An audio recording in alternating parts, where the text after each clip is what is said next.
Bapak Ibu rahimakumullah, saya alhamdulillah baru datang dari umroh, menyaksikan banyak hal yang tentu tidak bisa saya ceritakan semuanya, tapi saya hanya memberi satu catatan bahwa kita ini status apapun, kaya atau miskin atau ayu ganteng atau elek dan sebagainya, kita ini semuanya hamba Allah Subhanahu wa taala. Di sana saya bukan apa-apa, bukan siapa-siapa. Yang kenal hanya orang yang bersama saya. Selain itu tidak kenal. Jadi penghambaan diri kepada Allah sesungguhnya ada di semua tempat. Ngaku hamba Allah itu loh, ngeroso sebagai hamba Allah itu loh, harusnya di sembarang tempat, dimanapun. Tidak usah ke sana, tidak usah nunggu ke sana. Kalau di sana memang sudah tidak ambune belas wis. Padahal saya akrab dengan Abdurrahman As-Sudais, dengan Syekh Ibrahim Akhdar, tapi nyampe di sana ya gak ono ambune apa-apa. Ya kalau berdua memang ya, tapi kan saya juga tidak mudah untuk nemui Syekh Abdurrahman As-Sudais, tidak mudah untuk Joko Askar. Artinya totalitas kehambaan kita terkoreksi di sana. Dan menurut saya gini loh, gak usah nunggu rono, ngaku hamba Allah, ngerendahkan diri pada Allah SWT, merasa bahwa kita terlalu banyak dosa. Di sana mohon maaf ya, mohon maaf, saya juga menemukan orang yang kasar, orang yang bau, orang yang segala macam. Tapi itu semua adalah orang-orang yang taat kepada Allah SWT, orang-orang yang ingin diampuni oleh Allah SWT. Jadi saya kadang-kadang ya sholat, mohon maaf ya, namanya orang kadang ya kumpul wong sing macam-macam. Sholat dari awal sampai akhir itu nafas itu tak hitung, berat sekali, ngempet nafas. Mengapa? Karena baunya Masya Allah. Tetapi ini hamba Allah ini yang taat juga, mungkin ini lebih baik dari saya. Jadi aku ya gak wani, ngaruh-ngaruh ya gak wani. Anak sing jongkrok nih, ya tak umbar ya, timbang jongkroknya, anggur dijongkrok nih. Bagi saya gitu aja, timbang aku sing jongkrok nih, lebih baik aku sing dijongkrok nih. Nek jongkroknya belum tentu dia memaafkan saya, tapi kalau yang jongkrokkan saya kan wis tak ngapura, tak maklumi. Di Raudhah, di Hajar Aswad, di Multazam, ya Allah. Maunya beribadah tapi lebih banyak nyakiti orang itu. Jelas wong sholat dilangkai, wong sujud dilangkai, wong sholat sedang sholat dijongkrok nih. Ya sudahlah, saya terus terang kalau masuk Raudhah atau Multazam itu secukupnya saja. Saya bisa berlama-lama wong saya sudah dapat tempat enak, tapi saya batin ini banyak hamba Allah yang ingin. Baiklah, saya cukup sholat 2 rakaat dan langsung pergi. Kok gak iman jane, tapi saya memberi kesempatan pada orang lain, insya Allah juga malaikat juga mencatat ini kok. Artinya apa? Kehambaan kita mari kita sadarkan dalam keadaan dimanapun, dalam keadaan apapun, bahwa kita ini hanya hamba Allah SWT, orang yang lemah yang harus mengakui kekuatan Allah SWT. Maka dari itu, yang punya kuasa jangan semena-mena, yang punya kekuatan jangan seenaknya. Ketika mendapat amanat jangan zalim. Jabatan itu hanya berapa tahun, kalau zalim berat resikonya. Dan berulang kali saya sampaikan, orang kalau berbuat zalim musuhnya Gusti Allah langsung.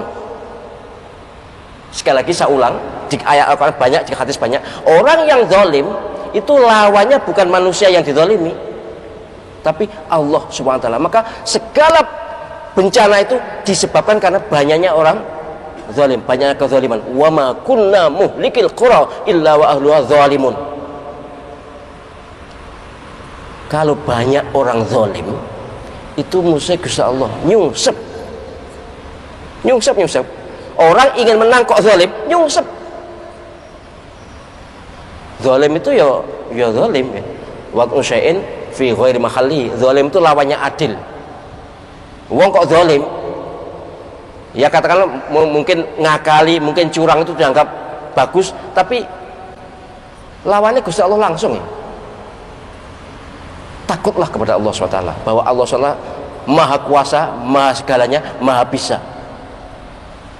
Jangan merasa bahwa nek ini mesti menang, nek ini serangan fajar mesti hebat. Jangan kira Allah SWT tidak bisa memalingkan penglihatan orang, tidak bisa menggeser tangan orang untuk memilih sesuatu yang tidak dikehendaki. Bisa, dan itu secara spiritual benar, bahkan lebih benar bahwa orang-orang yang zalim kalaupun misalnya menang, sesungguhnya kalah di akhirat. Tapi umumnya karena zalim itu musuh Gusti Allah langsung, ya dilehnya yang dunia ini. Dileh ini apa sih? Apa dileh ini? Apa dileh ini? Kalau saya mohon maaf, memang bahasa Jawa lebih akomodatif bagi saya. Tapi bagi penjelasan mungkin dileh ini apa sih? Dileh ini kenapa? Kenapa? Direndahkan juga, gak pas ya. Direndahkan, dibiarkan, ya enggak juga. Wes pokoknya dilah nih, muka-muka ngerti. Dilah nih itu diwirang nih, ya dihinakan ya boleh lah ya. Pokoknya dilah nih wes mengenai. Jadi ini penting saya berikan catatan kepada semua, moga-moga yang mendengar ceramah saya ini menyadari bahwa kita ini hamba Allah, berbuatlah baik. Kalau ingin menang, menanglah dengan kesatria yang baik. Jangan lalu berbuat zalim, berbuat curang. Nanti kalau malah musuh Gusti Allah malah belain. Belain itu apa meneh itu? Belain itu dari belai, celaka lah, celaka. Jadi sekali lagi saya berharap pada anak bangsa negeri ini, baik yang punya kuasa maupun yang tidak punya kuasa, baik pemerintah maupun rakyat, baik pejabat maupun bukan, berbuat adillah sesuai amanat yang diberikan oleh umat kepada kalian, sesuai tupoksi yang semestinya dilaksanakan. Jangan berbuat curang, jangan berbuat zalim, karena Allah SWT yang bertindak melawan orang-orang yang zalim itu. Nek wedi, nek gak wedi ya wis terserah. Saya yang penting sudah mengingatkan, dan ini sejarah sudah berbicara berkali-kali seperti ini. Penjelasan silakan renungkan, semua bencana itu karena apa? Karena kezaliman. Walaupun kita tidak boleh lalu ceramahnya ngarepe wong kena bencana lalu, oh kon zalim berarti oh sedek kaplok wong itu. Jelas walaupun di sana ada kezaliman, saya pun waktu ceramah di sana pun tidak menyebutkan bahwa mereka zalim. Walaupun sesungguhnya saya tahu bahwa itu kezaliman. Sekali lagi ada cerita waktu STQ di Gorontalo itu, MTQ apa STQ ya, pokoknya ada lomba tafsir, menanyakan kenapa Aceh yang justru melaksanakan syariat Islam kok kena tsunami. Pertanyaan sangat sulit ya untuk dijawab karena menyangkut psikologi banyak orang. Yang ditanya itu langsung menjawabnya gini, karena di sana banyak kezaliman. Langsung aula tuh gempar karena di sana banyak kezaliman. Bayangkan, hakimnya salah satu hakim adalah orang Aceh, sahabat kita Pak Ismail